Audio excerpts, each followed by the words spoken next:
Welcome to another episode of the Pennock Knockdown, a podcast where we unpack key tactics for digital marketing leaders in e-commerce. Today, we're going to talk about the whirlwind of DTC beauty and lifestyle. And my guest is someone who truly gets how to blend creative vision and the absolute necessity of data, and that is Ivonna Young. Ivonna is the founder of the Lavender Agency. She's a fractional CMO who speaks our language and honestly, someone I deeply respect. What I love about Ivana is that she didn't just talk about strategic growth, she built her agency on it. Launching in 2020, right as things were the most uncertain, she offered high impact leadership that brands desperately needed. Ivana, your background is so extensive and the brands you work with are so complementary to the work we do here at our agency, Pennock. Super excited to connect today. Do you mind walking us through for a few minutes what you were doing before you launched the Lavender Agency? Of course. Thank you for having me. Before launching Lavender, I was leading marketing teams and strategies inside of corporate companies, publicly traded, small, family run. And over time, I just saw the need for high level C suite leadership in a way that was more profitable and sustainable for small to mid sized businesses. So that's when I ventured out with the Lavender Agency, and now we offer fractional. We're just flexible, as I like to say, marketing strategy leadership to fashion, beauty, and lifestyle brands. That's awesome. So tell us a little bit more what like the day in the life of a relationship with one of your brands looks like. What are your services and your focus areas? Yes, of course. So a day in the life looks really different day to day, but the process from each client is the same. So I start all of my engagements with a quarterly marketing strategy. And we start building that marketing strategy by doing what I like to call getting under the hood or the discovery process. And I get all of the information that I need to really just dig in at historical data, really get an understanding of the goals, how the team is working, so that I can identify where our strengths are, weaknesses, opportunities that we might not be tapping into, and threats that we need to be aware of. And that's like the very center of the marketing strategy. I typically build marketing strategies over a 7-week process. The first 4 weeks are deep into discovery and building out customer journey maps, building out clarity around the product and services, building out 3 really clear SMART objectives that will inform the strategy. And then from there, I deliver the strategy to my clients and we move forward with actually implementing it. So each day is a little bit different, but the overall process is absolutely a framework that I've tweaked over time to deliver the best results for my clients. Great to hear. And then this might also be a little nuanced, client by client, but what are the lanes that you and your team at the Lavender Agency actually like tactically execute versus what are you working with in-house teams at the client side Yes. to just oversee? Yes, this is my favorite question to answer, because we focus only on the marketing strategy.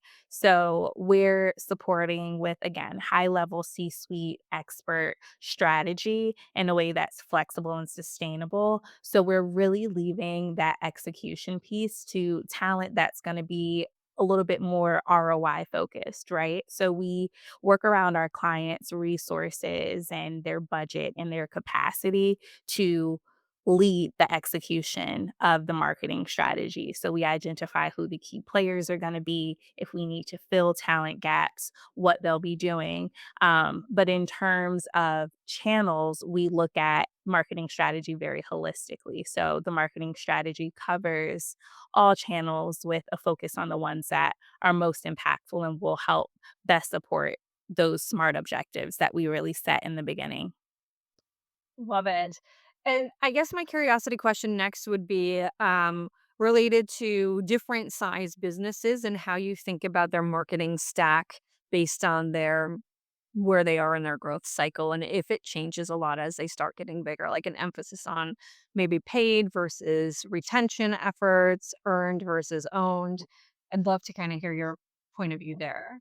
Yeah, absolutely. So I really love to build scalable marketing strategies because, again, I'm focusing on small to mid sized businesses. So the brands that I work with typically start anywhere around 2 million and they grow to about 50 million before they're in a place where it's time for them to have a full time CMO in house. And with that, delivering a scalable marketing strategy is really important. So, in the beginning, to kind of just emphasize the point that I made previously, everything that we do is centered around what's realistic for our clients. So, we start with their budget, right, and their capacity, and we create a plan that will deliver on the goals that we're going for in a way that's most cost effective for them. So it's kind of like a walk before you run type of thing. We look for what I like to call the fewest amount of right answers to hit our goal in the moment. And then we stack onto that to optimize over time. So we start with a basic framework to deliver on the objectives that we set, fewest amount of right answers. And as we grow the business and conquer new goals, we scale and add on to that over time. Very cool. Thank you for the walkthrough. I think that's something because, my team is very much squarely in paid media and affiliate and AEO, GEO at this point. It's really no longer SEO. And sometimes, sometimes there are teams that expect the volume from these particular channels to be different than what is reality. So I love the fewest right answers. That's really helpful to understand. We're summer has started, we're kind of seasonally, at least for some of our brands, in a unique position. What are some of the themes that you are currently working with your brands on to kind of excel during this time period that's a little, well, one, uncertain for many reasons, but two, seasonally maybe a little uncertain? Yeah. So this is an interesting time of year for a few different reasons. At this point, we have almost 6 months of data of like how, or half of a year of data, 5 months now, um, to this point. And we can look back on that data and make really informed decisions for the rest of the year. So it's really important to take a pause at this point as we're leading into summer and really look at what has worked well, what hasn't, what do I need to solve for ahead of our super busy season in Q4, what are some opportunities that I can take advantage of for the current season, what are some things we can test out and grow from. And then the second piece is really going back to what are the key opportunities that we can take advantage of for summer. So I work with both product and service based brands, but for both, there's tons of opportunity around celebration, graduation season, refresh, get ready for the holiday season, hosting. Like there's a lot of different moments that you can use to kind of take advantage of consumer sentiment around that time. So that's something else that we also look for. So really resetting, looking at your data, what worked well, what didn't, but also looking at all of the moments that you have ahead of you to take advantage of before the holiday season comes. Great.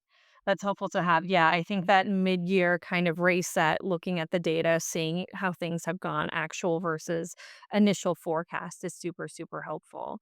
So maybe we can dive in a little bit further. What we love to explore on this show is really different initiatives that have worked really well and maybe a few that haven't worked as expected. Do you want to walk us through something that has worked pretty successfully for you here in the past? Yeah. Um, So, one of my favorite things that I've been able to pick up over time is being able to reverse engineer a marketing strategy to deliver a specific result. And I really learned that from working with publicly traded companies like Mary Mecca, where you can't not hit the goal, right? You have to hit the goal or exceed it, and you have to spend your marketing budget or you lose it. And all of this really matters to stockholders. So really the biggest successes that I've seen have been from looking at marketing strategies in a really formulaic way. This is the goal that we're trying to achieve, and how can we reverse engineer our marketing strategy in order to hit that goal? And to do that, we look at which channels contributed to revenue in the past, what weight do they carry, identifying the most important players, the key players that we should focus on, and then scaling efforts there so that it ladders back up to something very specific that you're looking to achieve. So this is something that's been super successful recently in building out a CRM platform for a client of mine. It was a part of our marketing strategy deliverable where the goal was to really increase or actually shorten the time frame between consideration and conversion, that we were converting quicker. And when we're able to reverse engineer the process and see, okay, where are they currently in this process? What are the things that are potentially bottlenecking it? Where have we seen the best success and not? Where are there gaps that we can potentially feel that we're missing opportunity from? And anytime I've approached a strategy from that perspective, it's been successful. That's awesome. That's a good, like, holistic look at it too. I like how you said marketing strategy in a formulaic way to just make sure that what you're backing into from an execution of the campaign perspective does hit the Right. projections. But walk me through something that maybe missed the goal then, and like how you guys triaged from there and what the next steps were. Yeah, great question. So, one of the biggest challenges and also the one of the biggest opportunities when we look at brand awareness is any sort of brand collaboration. Um, Brand collaborations are great opportunities from brand awareness because you essentially get to borrow your partner's trust from their audience and initially take on that audience. Unless you do something to mess it up, you're just taking advantage of their trust and getting access to their audience. A beautiful opportunity. But there's so much room for error and executing a proper collaboration. So some of the things that I've seen from collaborations that haven't gone as well are really even before marketing comes into play. It really happens in on the negotiation table when they're deciding what is this collaboration going to look like? What products are we going to have available? Who is it going to be available for? Are we going to have it on both of our sites or just yours? Are we going to sell it to you or do we have a different sort of arrangement? What's the royalties? What do you agree to do marketing wise? Even before we even get into the actual campaign execution, because one thing that I ran into, I won't say the names of the companies, but there were 2 very big companies, one a leading fashion brand and one a leading sneaker brand, and they were coming together for a groundbreaking collaboration, super big reach. And the fashion brand, really the objective for them for the collaboration was to drive brand awareness, but also drive revenue. So it was important for them to have the product available in their stores and on their site.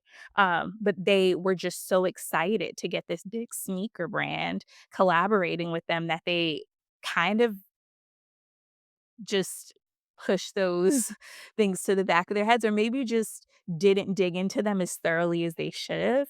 And what ended up happening is that the entire collection was not available in the design and the fashion brands stores. It wasn't really available on their site. They had really broken sizes and style runs. So even if they did get people to their site, the chances of them converting were low, which then begged the question of, do we even run ads? Which now questions the validity of this collaboration altogether, because if you're not able to execute it in the way that you were hoping or that would naturally hit your objectives because you didn't do the due diligence in making sure that agreement was covering both um, the standard legal things, but also your business objectives, right? That is the biggest miss that I've seen. And in correcting that, you have to make the best of what you can in that situation We concentrated our assortment as well as we could. The initial plan was to have it in store, so we just concentrated the assortment online so that we could have, healthy sell through there. And it still it gave us a reason, validity to run ads and lead gen and all the things that were important to our other objectives. And it also gave us a learning for future collaboration. So sometimes you can't correct in the moment because it was what it was. We just didn't do our due diligence and making sure that we had every bit of our goals covered in the objectives, but you know, we learn for next time. Yeah, and those collaborations, when that includes a product assortment, take so much time to even develop, right? Yeah. So that's huge. What are customers in your mind looking for from collaborations at this point? Like I've worked with a couple brands who are like, we need giveaways on our social every month, and that's how we're going to grow our following. And I'm like, oh, it just feels so like dated and almost tacky. Like, what do you think people are looking for from brands when they're collaborating? I love this question. This semester, I'm finishing up teaching at Sotheby's Art Institute. I taught digital strategy and marketing there to some really talented Masters of Art business students. And one of our lectures was on partnerships and collaborations. And one of the points that I really hyper focused on is what makes a collaboration successful. And of course, we can get into metrics of sales and all of that. But at base, answering the question you just had, like what makes a customer care? Why what is the thing? And it isn't a giveaway or those types of things. What it truly is taking the value propositions of both brands and their mission and their vision and finding similarities to emphasize, but also making sure that what they uniquely bring to the table is hyper present in whatever you're doing. Um, and an example of another brand collaboration I worked with was, Mary Mecco and Monsieur Gabriel. Mary Mecco is known for printmaking, and Monsieur Gabriel is known for their bucket bags. So what does a collaboration look like for them? And for Monsieur Gabriel, I can specifically say it's leather bucket bags. They were very big in the leather space.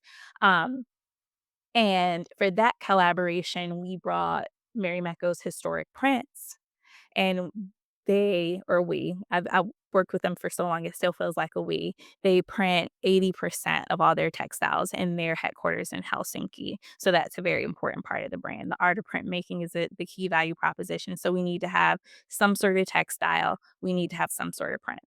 But Mary Mecca was also introducing themselves for the first time into the leather bag market. So Monsieur Gabriel was a unique partner, but opposite, Monsieur Gabriel has never done a textile. They've never done a print.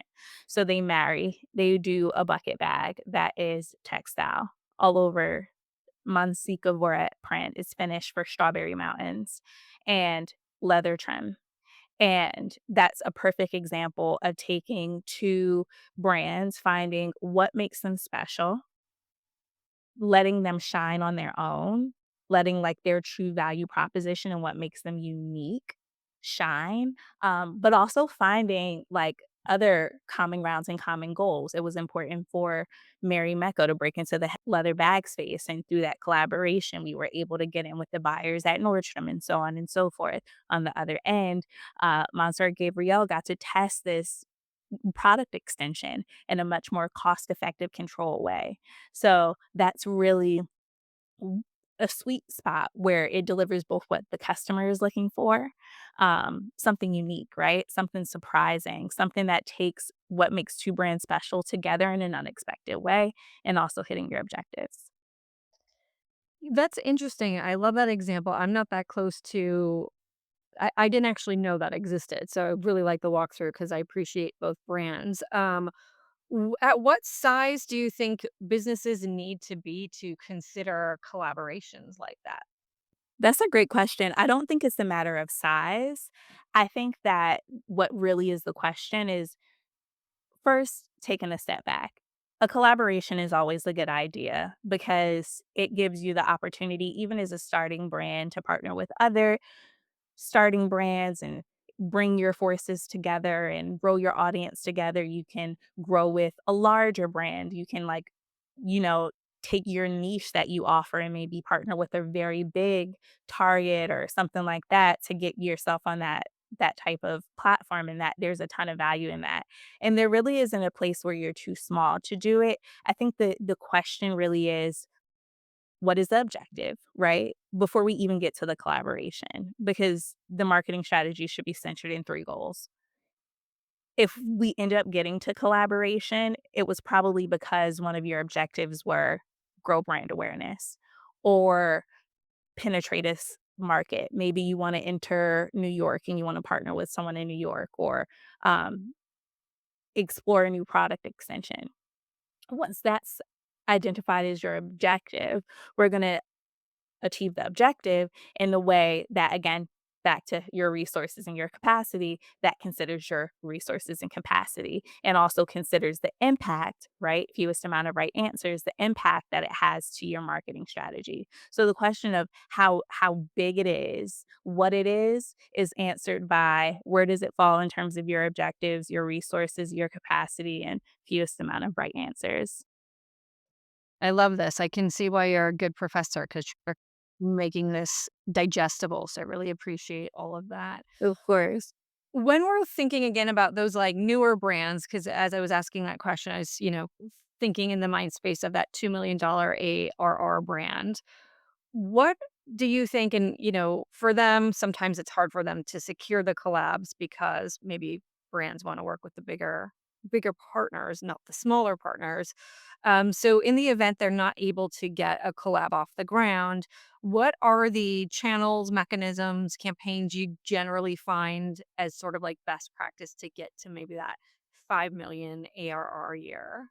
Yeah, that's a great question. I'll quickly touch on 2 things because I really don't think there's a point where you're too small to be relevant to a big company. For example, there's a brand, Scenic. They're a trail wear brand, like things you wear on the trail hiking, and REI added their product to their stores. REI doesn't really need to add any more product to their stores. Like, even especially if you look at what's been going on in their business model, like they probably shouldn't be adding any more profit to their P and or product to their P&L, right?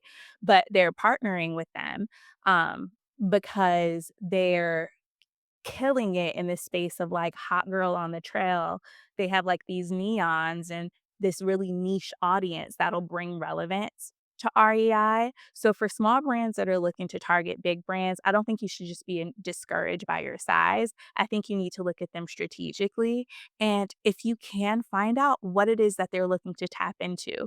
Did they recently release a report saying that they're looking to grow this demographic or penetrate this market?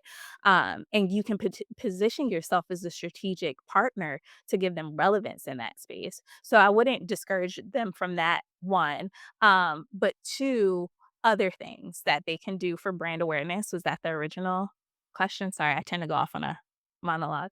Um, Comes down to a few things. There's a few different things that you can do for brand awareness, organic and paid. I always like to flex the organic muscle as much as possible and just use paid as insurance if you're not in a place where um, you're really able to invest, like, a significant amount in marketing. So organically, you're talking social media, you're talking um, providing value on social media, lead generation. You're talking partnerships.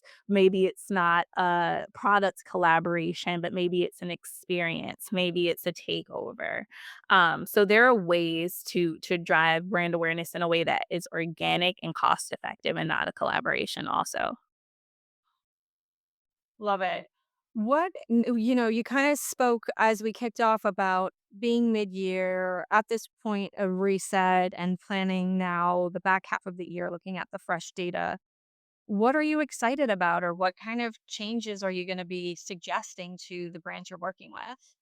Yeah, that's a great question. Um, It's an interesting point in the year because while it is mid-year, I work with a lot of product-based brands, and we are still up in the air with what's going on with the tariffs. So, I'm energized now with the current news of, like, not really a huge increase and we don't have to panic, but I'm still using this as an opportunity to get the founders that I'm working with to be as independent as possible in terms of their, the way that their business operates and not be dependent on too many factors and also be really clear of like what can you control and what can't you control.